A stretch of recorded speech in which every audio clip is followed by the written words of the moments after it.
So, Mr. Jeffrey, first of all, we would like to thank you for being here with us today, and we would like you to tell us a bit more about yourself. Yeah, Anas, Ahmed, and everyone in the Actuarial Club. Thank you for having me, and Assalamu alaikum. So appreciate it, Alaikum taking the assalam. time. Yeah. And so, who am I? I'm 28 years old. I work at a company called Munich Re. It's a multinational organization. And essentially, we do reinsurance, which is insurance for other insurance companies. My background is in math and economics. And my first job out of school was not as an actuary. In fact, I worked on a trade floor down in Florida. The job was trading wholesale electricity. So I was in the energy markets. And when I was on the trade floor, almost everyone had either a CFA or an MBA degree. And so I started studying for the CFA exams at that time. Some point, I decided that the best jobs there were being an actual trader because I was more of a quantitative support analyst. I did some of the pricing work, some of the due diligence. And the people who made the most money were the traders themselves. And then I realized that the best traders had PhDs in something very quantitative like statistics. And so I realized I wanted to do something more business oriented. And so I decided to then become an actuary. So I moved to Chicago and took the actuarial exams through the Society of Actuaries and eventually attained my fellowship.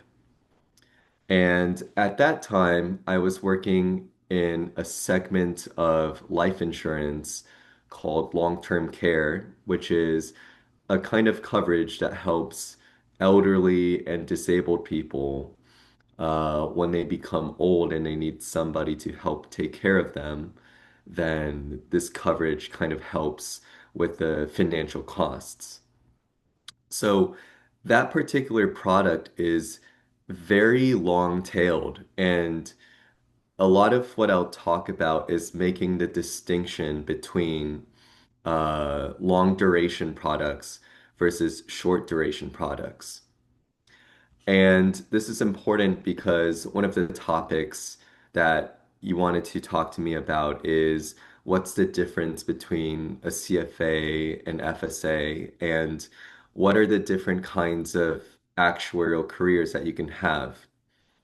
And in the context of long duration products, what it means is somebody starts paying money, a premium today, say they are 50 years old, but they won't need any help with their services until they're 80. So they're going to pay money for 30 years before you have to start paying them, you as in the insurance company. And what that means is you have to invest the money really well, and you have to understand what's going to happen in those 30 years in between, both on the asset side and on the liability side. So by liabilities in this case, it really means, do you think they're going to be relatively healthy 30 years from now? Maybe when they bought the insurance policy, they have some condition or disease that makes you think that they're unlikely to live longer than average.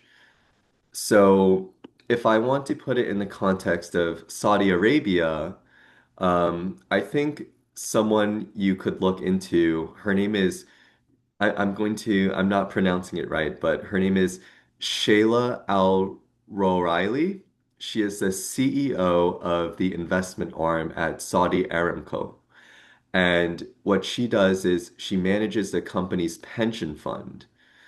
So that's kind of the first step in all of this because actuaries really, if I go back to my background, I was on a trade floor. We really focused on assets. and selling things. Actuaries really focus on liabilities. But someone like Shayla, who works at the pension fund, they have to combine the two. So she's not only looking at the liabilities, which is how many people work at this company, how much money are they going to need when they retire, because we've promised that to them as part of the pension plan, but also how do we invest assets in a way such that it returns enough yield so that we have enough money to pay that out. So I think that's a great person to look into for more background, generally speaking. But I know, Anas, you asked me to tell me a little bit about myself. So to circle back to that, after I finished my exams, I realized that I wanted to go towards an industry that had more growth because the industry I was working in, it doesn't grow very much. Um, and part of that is because the product hasn't performed well. So people don't want to buy it, and people and companies also don't want to sell it.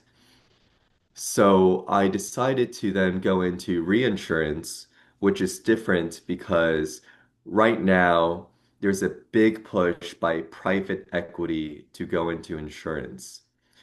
So, and I've interviewed at a bunch of them. I've interviewed at Blackstone, at KKR, all these companies, they want insurance companies as part of their portfolio because the insurance companies essentially collect money from everyday people when they're buying an annuity, when they're buying life insurance, they're collecting money from them, and that allows them to essentially either buy up more companies.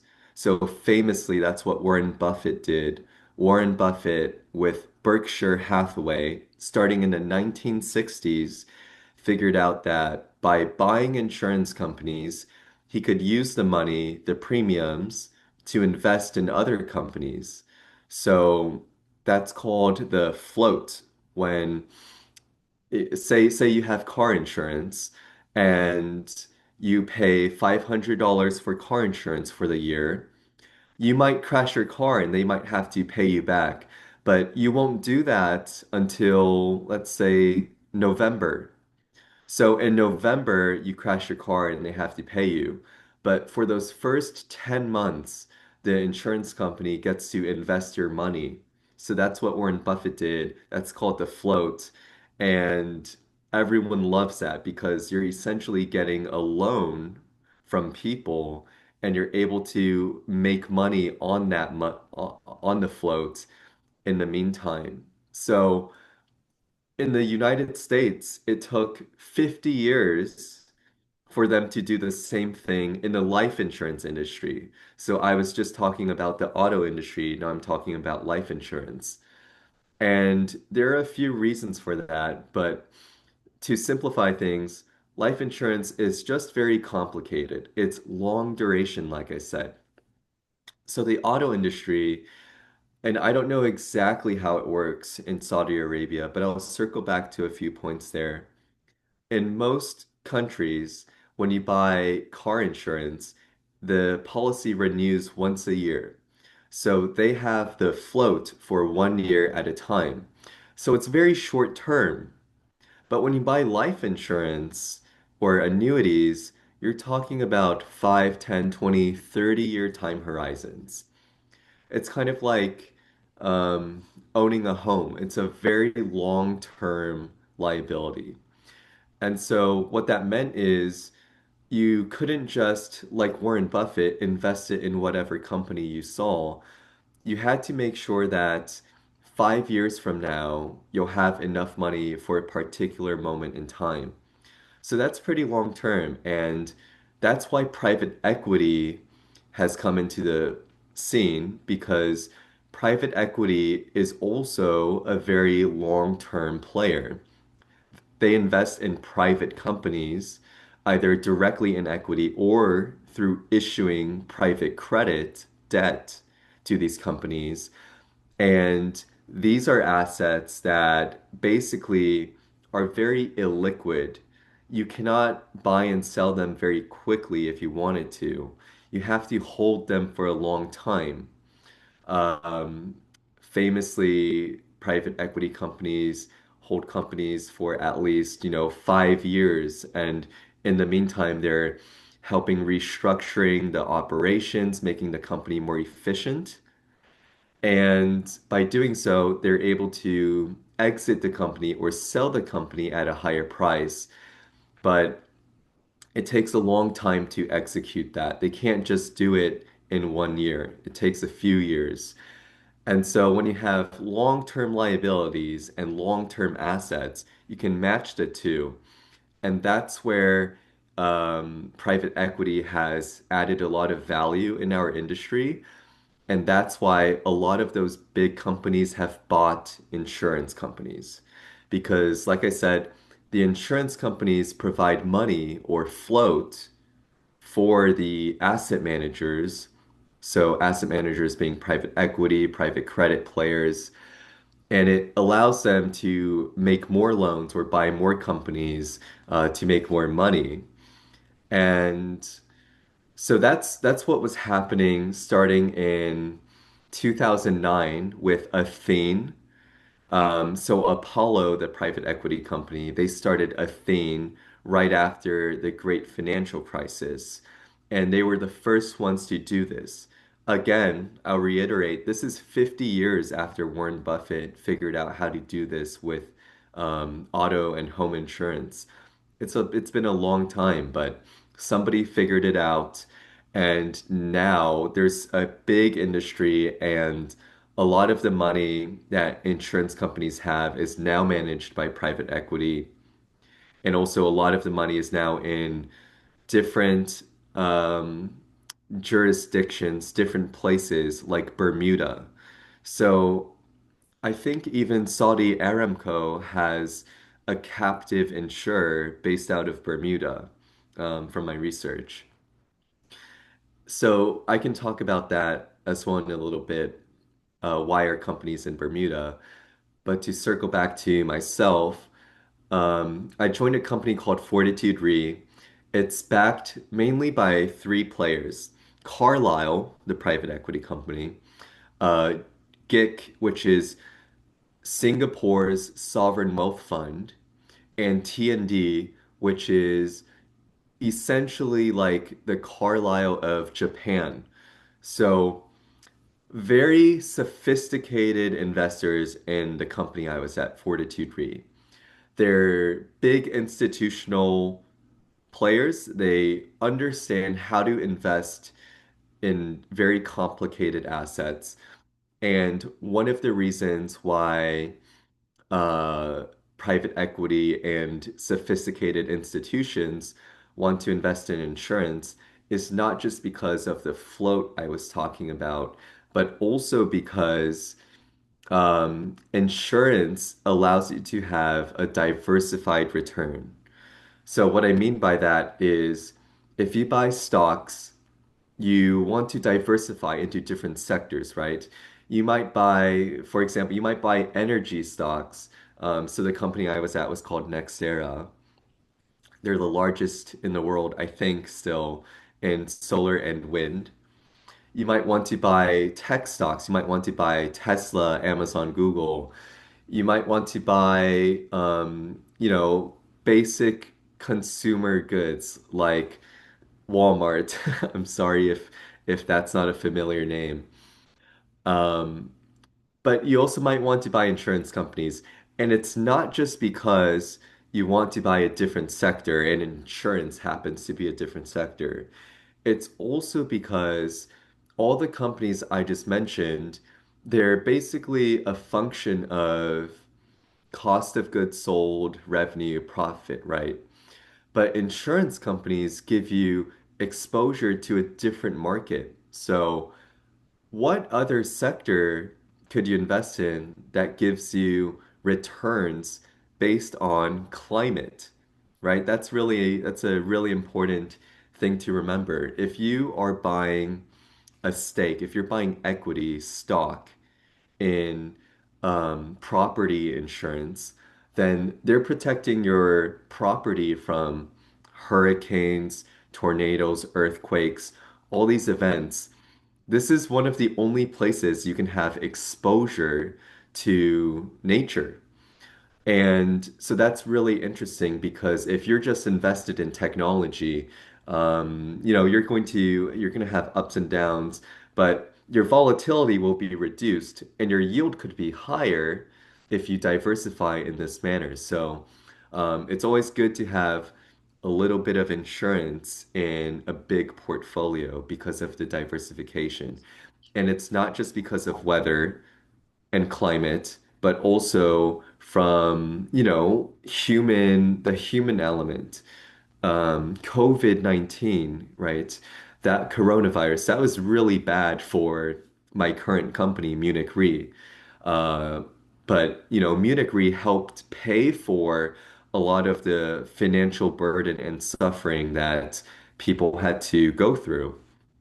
Um, so if you're invested in a company like Munich Re, you essentially, like I said, you'll go through the climate events, but you also go through pandemics and a lot of other exposures you just can't get in the stock market. And for that reason, a lot of big institutions like to invest in insurance companies because of the diversification and because of the float.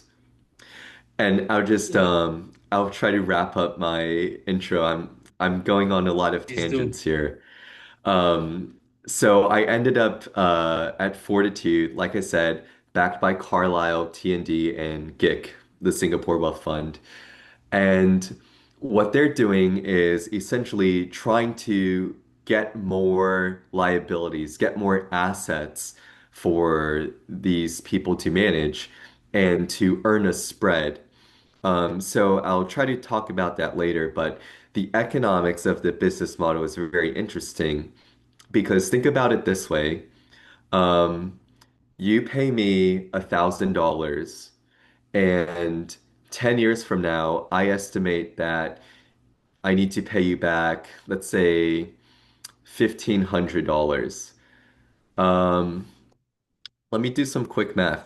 How much do I need to earn in order to pay you back in 5 years? I need to earn, or did I say 10 years? Let's go with 10 years. 10 years from now, I need to pay you back 1,500, 1,500, and you gave me 1,000 today. For the next 10 years, I need to earn 4% on the 10,000 in order to have enough to pay you back. But I also have investors and they're helping manage the money, they're helping run the company. So I need to pay for all of that too. And I need to earn enough return so that I can pay back my investors. So I need to earn at least 4% for you, but I also need to earn 2% for myself to run the company and for my investors. So I need to earn a total of 6%. And that's where private equity has come in because a normal insurance company without deep asset expertise, let's say this insurance company is only run by actuaries, they don't know that much about assets. They're only earning 4%, but they can give me their business and I'll earn 6%, and that way they have enough to cover their needs, and I have enough to cover my needs, and our investors each have enough to cover themselves and their investments. So that's kind of called either asset intensive reinsurance or funded reinsurance. And that's the primary space that Fortitude Re plays in. It's very integrated into finance. So if you're someone like me who's interested in both liabilities and assets and having both the FSA and CFA, that would be a good company to work for because you need to understand both. So this year I moved to New York City and I ended up joining another company, my current company called Munich Re. Munich Re is not in that space. Munich Re is a German company, and they care not so much about assets, but more so on these very complicated liabilities. Like I said, you have weather events, but in the US, you also have these very complicated long duration products, and you need a lot of data to do the underwriting. So as a country like Saudi Arabia builds out their insurance market, they need to collect more and more data on people and how they behave in order to make the pricing come down because they understand it better, so it's more affordable, and so that they can anticipate how much money they need to earn, how much money they need to keep to pay that out. So yeah, that's what I've been doing for the last half year or so. Um, and I've been done with my FSA and CFA for about 2 years. I really enjoy both aspects. And I also enjoy sharing what I know about both of them because there are a lot of, I think there are what, 200,000 CFA charter holders, and there's at least 30,000 associates and fellows of the Society of Actuaries. Jeffrey, that's very like mind blowing, let me say. The amount of exposure that you gave us, I think I've never thought about it this way. Mixing, let's say, assets and liabilities. Like I've always wished that I can take both routes, let's say, but I never understood what's the benefit of doing both of them at the same time. So I think you just gave us the answer to that.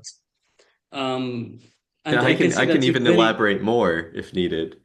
I think you already did a very great job, and I think you're very inspiring when it comes to that. And basically, I think I want to add to your point. Um, so when you invest in an insurance companies, I think, do well when people are afraid. That's the opposite of what happens in the stock markets. So what's better than selling a product that spikes when people are in a fear position, let's say.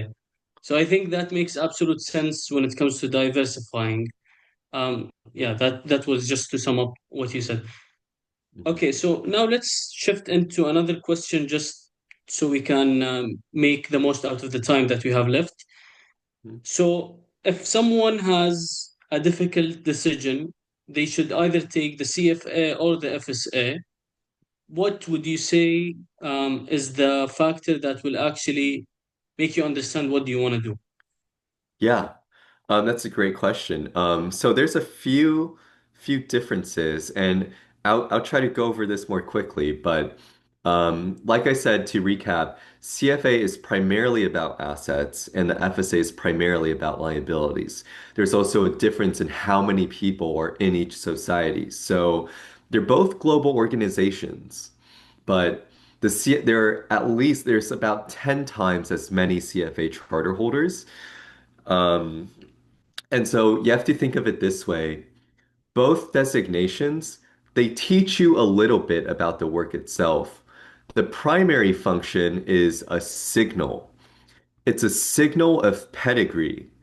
And what it signals is, hey, at one point in my life, I learned this set of information about assets, or at this point in my life, I learned this set of information about liabilities.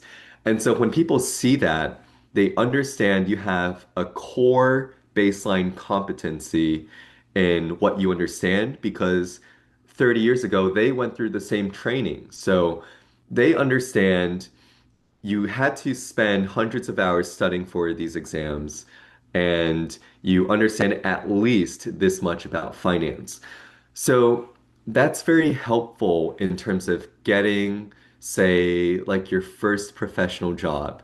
It's also helpful when companies look at you for promotion because, like I said, the pedigree is always important. It's a signal to customers and to clients that, look, on our executive team, we have five MBAs or five CFAs or five FSAs. They are, they're part of a very prestigious elite society. Now, the good news for all of you in this call is you are going to the number one ranked school in the Arab region. That's amazing. I'm very happy for you all. And that will definitely help you in the future. So so for people like you, maybe it's not as important because you already have something on your resume that shows that you have high achievements and a high standards, and you've demonstrated excellence through coursework and your extracurricular activities. For a lot of students in the United States, or I guess in Saudi Arabia too, um, getting one of these credentials helps you if you don't have that. So, um, I mean, if I had went to Harvard, for example, of course I would have more career options, but I would also feel less of a need to get one of these designations. So there are a lot of successful people out there who they just don't feel the need to get one of these. But if you're in between the two, you have to kind of consider what's the cost and benefit, and that's kind of the benefit. The cost is a little bit more on time. Like I said, you're learning a little bit of the material, but you're only really learning it to pass the exams, at least if you're doing it efficiently. If you really want to learn it, then don't take the exams, just learn it on your own. There's plenty of resources online. So if you're taking the exams, you have to learn it in a way that prepares you for the exams, which means you're not really focused on learning it, you're focused on passing the exams. So there's kind of a lot of wasted time. So the CFA, I think, takes about 500 hours to pass all three levels. And the FSA exams, so there's three exams in a CFA, and for FSA exams, for all of them, there's probably about 10. So I want to say it probably takes like 1,000 to 2,000 hours to pass all of those exams. That's a lot of time sunk into learning something. And if you want to think of it this way, you could either spend 2,000 hours getting your FSA or spend 2,000 hours getting really good at something that you're passionate about or you think has a lot of future growth potential, then make that decision. Another really important thing is what are the trends in our society? So let's step back and look at the high level macro. Um, like I said, I changed I changed industries, I changed companies, and I've changed jobs within companies. And those three things were all so that I could get to a role that's a little bit more, it has brighter future prospects. Like there's more growth potential, there's more money to be made, and there's just a better future. So the US market, like I said, life insurance doesn't grow very quickly. In Saudi Arabia, I believe the metric I saw is insurance is growing 15 to 20% year over year. So, and this is great. Saudi Arabia has also adopted IFRS 17 accounting. So you're now, consistent with the rest of the world. So that opens up doors, future opportunities for you to work elsewhere and abroad. Whereas in the US, you have a different accounting regime, and that means all the stuff I learned here doesn't really transfer if I want to go to Saudi Arabia. But somebody in Saudi Arabia could, go work pretty much anywhere, I think. And so Saudi Arabia is now an IFRS standardization. You're also developing a risk-based capital regime, which, maybe that's too complicated to get into, but a lot of the steps that you are going through is modernizing your economy for financial services. And that's a great place to bet your career on because the United States and a lot of countries in Europe and in Asia, our debt to GDP ratio is very high. We're we're one or two crises away from not being able to do something about it. But in Saudi Arabia, it's only 20 or 30%. Saudi Arabia has a lot of future growth and potential, and um, I don't know how to refer to is it like the prince um the your government has invested a lot in shifting your country away from an energy-based economy, which is very volatile, it's dependent on oil prices, etc., into more tourism, more financial services, and within financial services is insurance. So I think it's a great place to have a career. And going back to the example, Shayla Alro Riley, CEO of Wizaya Investment Management Company, that could be you in the future. You could be the CEO of an investment arm that deals with insurance-related products. So for her, it's the pension plan, which is, pensions are a kind of insurance product because it's a long-term liability and you're investing assets in the long term. So if you wanted her job, for example, you probably are break even. Like you could go either way. Probably a CFA makes more sense because it's much more about assets than it is liabilities because you don't need to know the ins and outs of, okay, I have it's probably a lot, like 500,000 people at this company, and 10% of them are between ages 50 to 55, and 5% of those people have some pre-existing condition. Uh, but if you work at a real insurance company, like I actually don't know, I forget the big insurance company in Saudi Arabia, but if you're less focused on the investments, then you want to go the FSA route.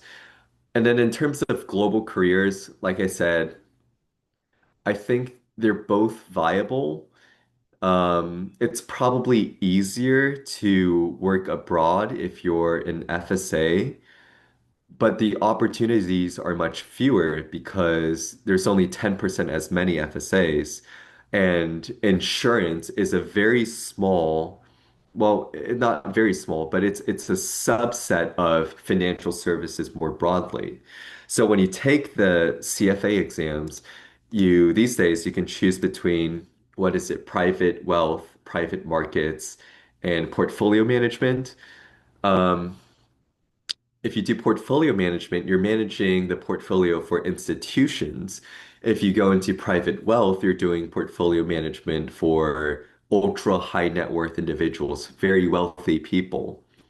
And if you do private markets, you're probably learning a mix of the two and what are the kinds of assets in the markets that are appropriate for either institutions or people. So I think, so let me summarize and say it again. Um, the CFA is broader and there's more people who will recognize the pedigree and signal of what it means to be a CFA. The industry trends are really important in society, in your country, and more broadly speaking. What has more growth potential? Thankfully, for a country like Saudi Arabia, it's both. And then finally, the degree of specialization, whether you want to do it, like, do you want to work with people who they have a family office? Maybe you have family friends who are wealthy and you're interested in how do they manage their money. Are you interested in working for an institution, which is, a big company that has a lot of people, and you work in a very small part of it, and maybe over time you'll get exposure to different things and then become the CEO of the pension fund? Um, or do you want to work with instruments like the private markets, the assets, private equity, private credit? That would be for the CFAs. So Usually, I probably recommend the CFA because it's much faster to complete. There's more global recognition, but most importantly, it's what I'm more interested in. If you like the prestige of being a part of the Society of Actuaries, which it is very prestigious. It's more prestigious than the CFA. In fact, a lot of people they don't a lot of actuaries don't respect the CFA. It's sad to say. It's because the exams in the CFA are fewer and they're easier. And so obviously if you are an actuary, I mean, everyone wants to think their own thing is very cool. So if I meet another CFA, they're going to think, oh, cool, he's a CFA. That's a great degree, great credential to have. And they always say that publicly because they want to make their degrees seem better as well. And same thing for actuaries. But then you sometimes have arguments over, oh no, the CFA is not as hard as an MBA. Yes, but it's so much cheaper and you learn the same things anyways. Or, well, is an actuary an accountant? Like, what is the difference?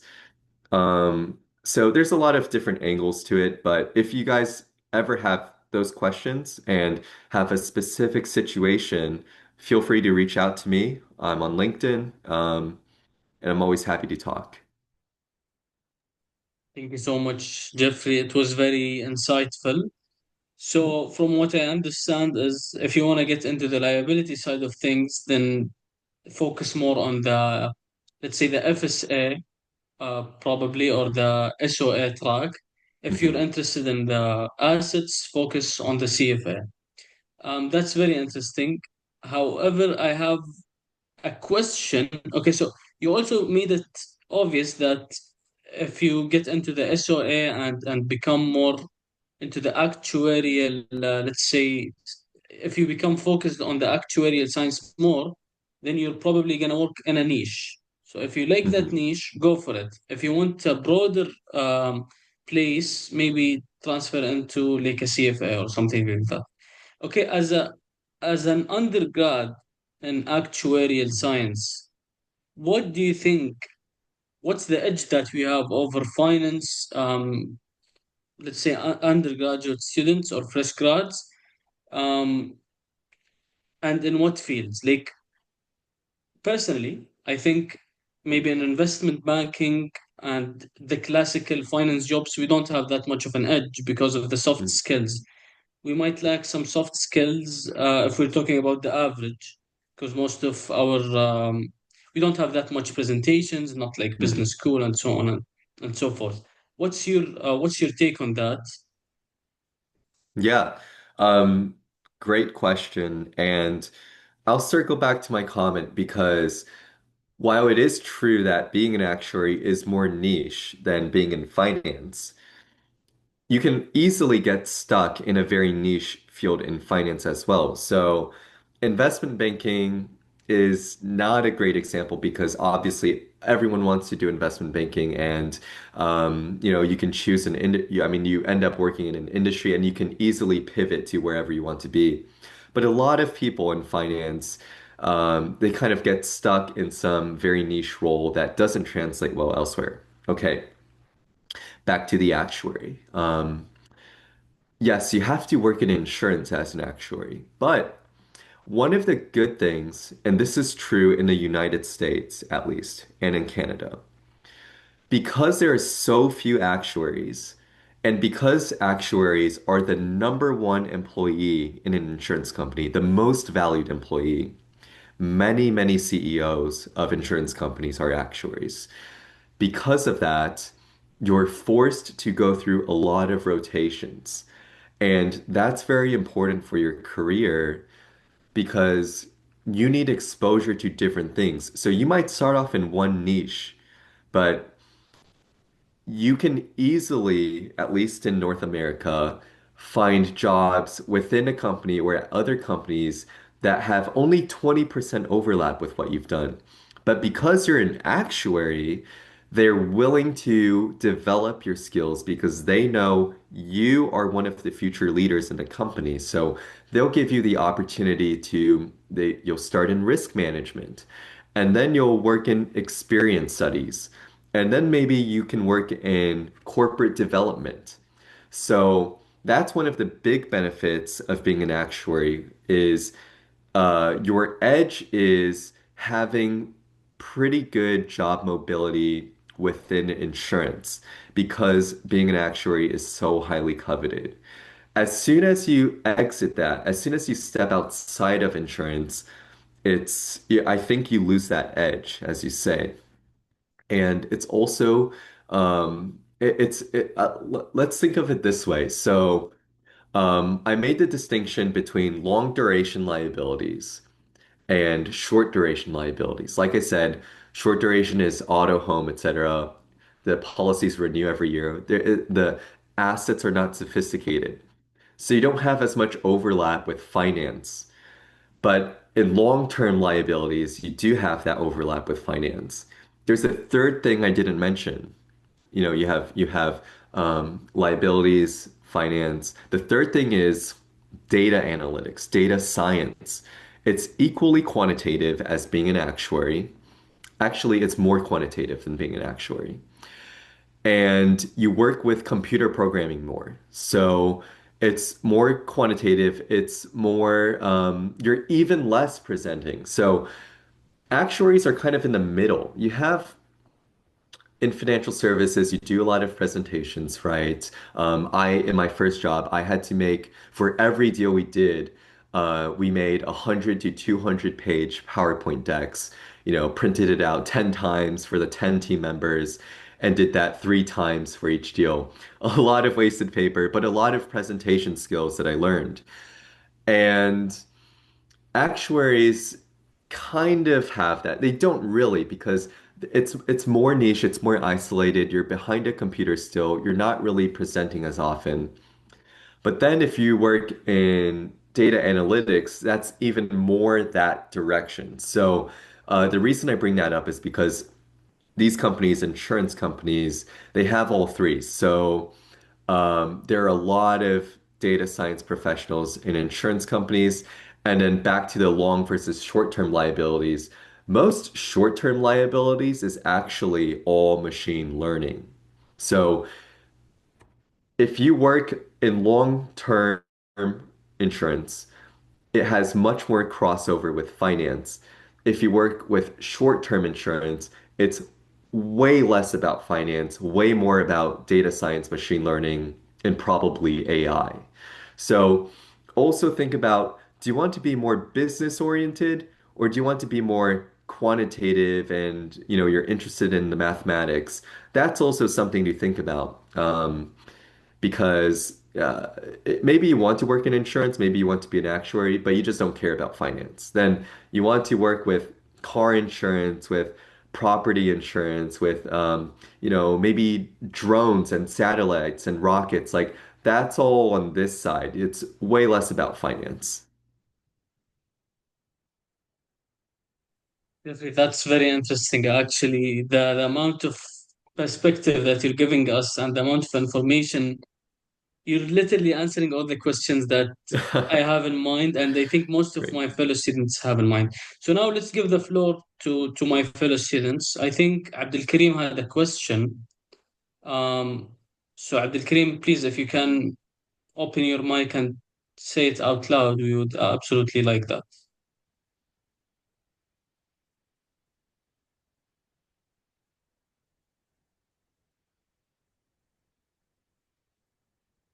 I think Abdul Karim isn't being able to do so. So, okay, no worries. Let me read the question out loud. So, hi, Mr. Jeffrey. Thanks for the informative session so far. Just a note on the venture capital trends of buying insurance companies, given their positive free cash flows. Let's say, do you see this trend decaying as insurance is going towards splits payment, pay per mile, monthly installments, sometimes with 12 months fixed rate, not adjustable, especially as you mentioned for the automotive short/short-term products. Thanks. hmm Thank you. And how do I say your name? Karim? I think it's Abdul Karim. Abdul Karim. Okay. Yeah. Yeah, thanks for the question, Abdul Karim. Great question. I think, yeah, you're right to point out that this trend is less about short duration products, but the innovations you're talking about is really about insurtech. So insurtech is it's short for insurance technology, and it's essentially talking about the startup culture and how startups are trying to go into insurance. And part of that trend is there's new ways of structuring how payments are done. So as you said, pay per mile, fixed fee, like these are all innovations on the distribution side. So that's not really about how the money will be managed, but it's still important because um, like you said, like I might pay upfront, I might pay the $500 right now for a year coverage today. But there are companies out there in the United States. Oh, I'm blanking on there is a company in the United States that's doing something similar that I could look up, but it's not important. I'm sure they're doing the same thing in Saudi Arabia. Anyways, actually, the company in the United States is called Hugo. And what that is you're essentially opening up to new markets. So some people, maybe they're going on vacation for a week or a month, and they only need to drive for a month. So they only need coverage for a short-term period of time, right? Or other people don't drive as frequently, so they're more interested in a product like that. The whole point about developing stuff like that is to capture more customers because those customers simply don't want to pay $500 today if they're only going on vacation for a week, or they don't want to pay $500 if they think they're only driving half as much as the average person. So, um, when you create a new product to market towards those people, you can get more customers and venture capitalists like investing in these insurtechs because they show promise of growing the market share. So, venture capital, as you know, if you look at IRRs, right, return on investment, if you buy stocks in the US at least, you typically earn like 10% a year. If you're in private equity, you might target mid-teens, 14, 15% a year. If you're in venture capital, out of 50 companies, only a couple of them, maybe two companies will succeed.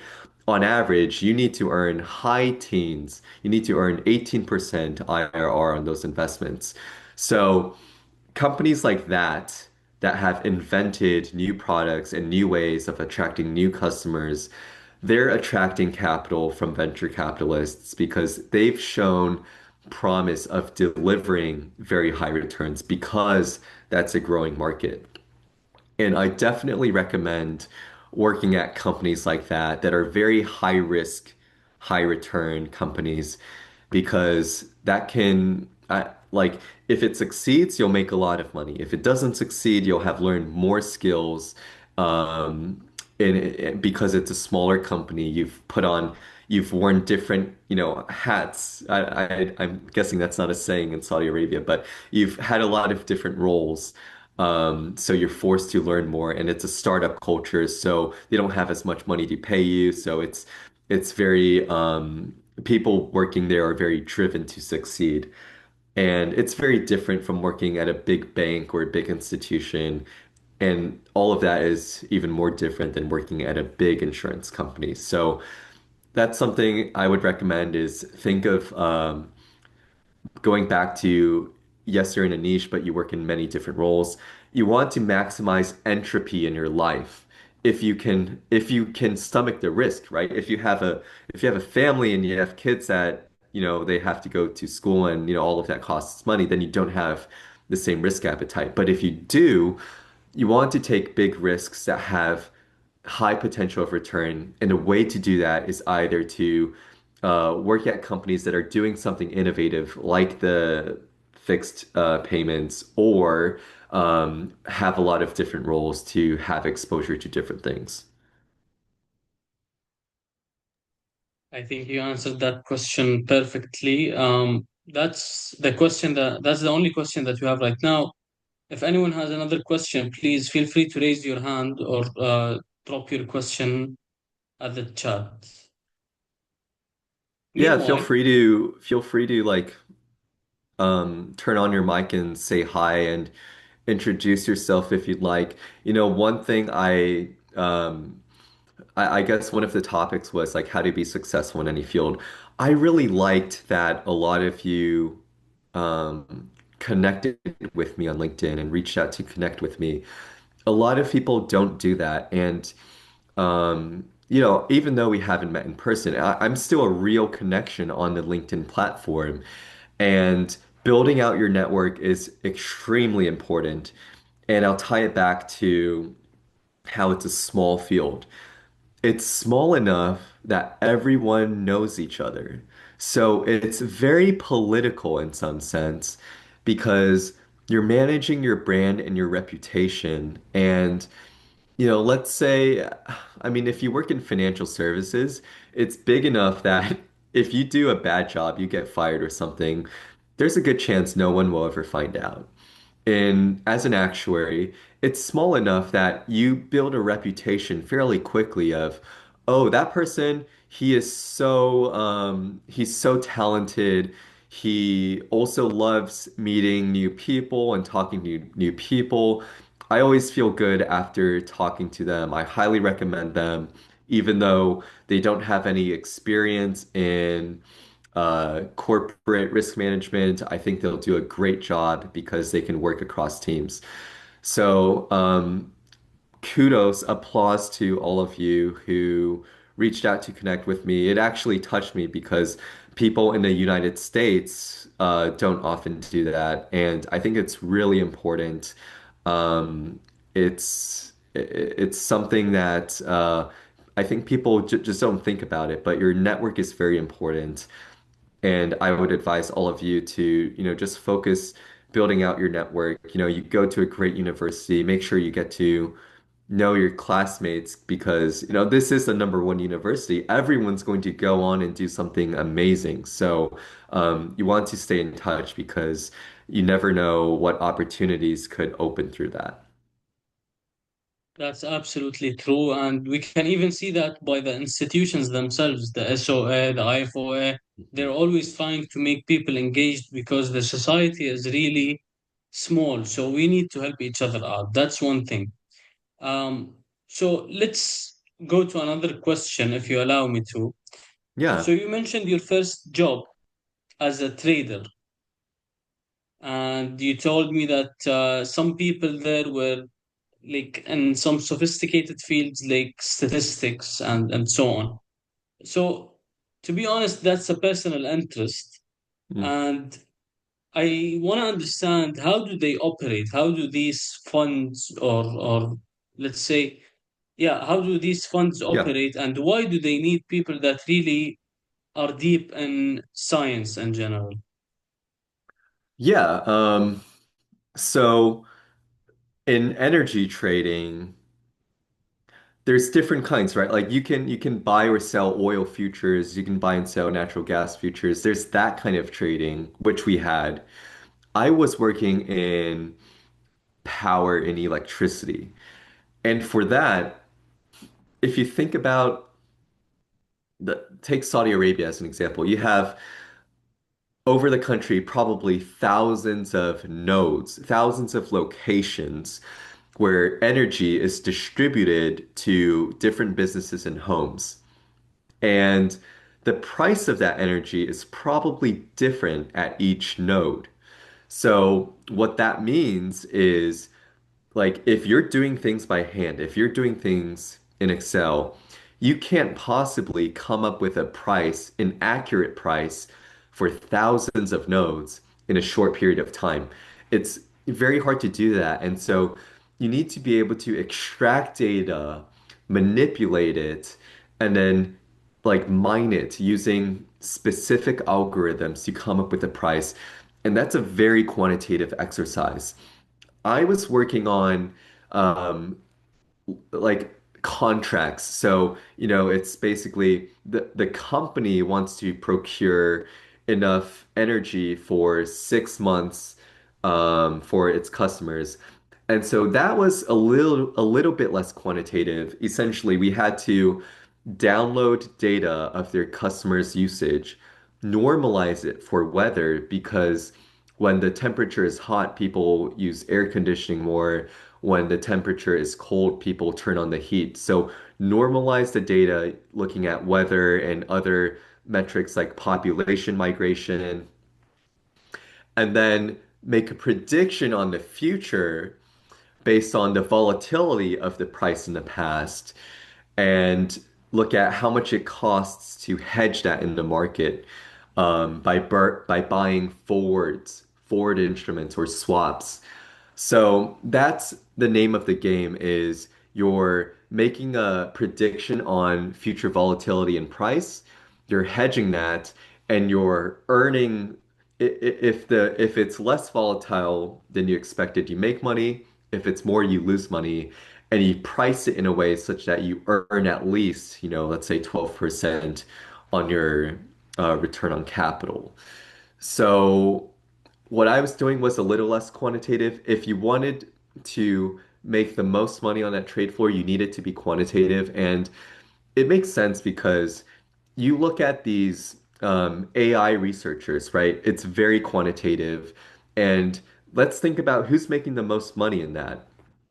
It's most of them are your AI PhD researchers because a small finding like 100 people could learn how to do the job that I did, but only one person can spend 8 years of their life learning enough about markets to find something new and apply it to an algorithm to make a lot of money because it's a brand new opportunity. Nobody has seen it before. So it's the same thing for energy, same thing in AI. The difference is there's one difference, and I'll use Alexander Wang as an example. He was the CEO of Scale AI, recently got bought out by Meta. He's now worth $14 billion, and he's my age, he's 28. He's the exception because if you look at his biography, he's not a PhD in AI. He doesn't know that much about AI in terms of the research. What he does know is he knows everyone in the AI industry and everything everyone is doing. And that's super important. So that goes back to my point about networking, which is this guy is worth more than any AI researcher combined, but he doesn't know the research deeply. All he knows is his network. So there's a lot of examples I could give where your network is so much more valuable than the quantitative things that you understand. But naturally, I'm also very interested in quantitative things. So, and that's why maybe I'm where I am, is because I'm in a mix of business and quantitative. I could never sit in front of a computer and work in Python and do coding all day. That's just not who I am. Um, so there's a little bit of a personality aspect as well. So if you're interested in finance and quantitative things, yeah, I'm happy to think about like those different opportunities. Like I said, the most quantitative part about insurance would be working on the property side, where there's new things being developed. Self-driving cars need to be insured, right? There's like new things like that. It's a very quantitative exercise. If you're dealing with human lives, it's less quantitative. You have to combine a lot of different things, like is the mortality rate improving over time? Are they a smoker? What's their gender? Are they married? Like there's a lot of factors to include, but at the end of the day, you're not applying machine learning concepts. You're not really applying AI. It's more of a business exercise. Thank you so much, Jeffrey. This was a very enriching session, and we're sorry that the time is up. We would love to like sit and talk for much more hours, but we're limited by the time. Thank you so much, and please, whoever haven't connected with Mr. Jeffrey yet, feel free to do so. Yeah. And yeah, thank you so much. Thank you. Thank you for having me on us. Best of luck to you and the club. I hope to stay in touch in the future. And like I said, anyone in the club is welcome to reach out to me at any time. I'd love to stay connected. Like I said, my mother worked in Saudi Arabia in the 1980s. She worked at King Fahad Hospital in Al Hufuf. And yeah, I've always she's always spoken of her time there very fondly. So thank you again for having me and look forward to staying in touch. Thank you so much. Goodbye. Goodbye.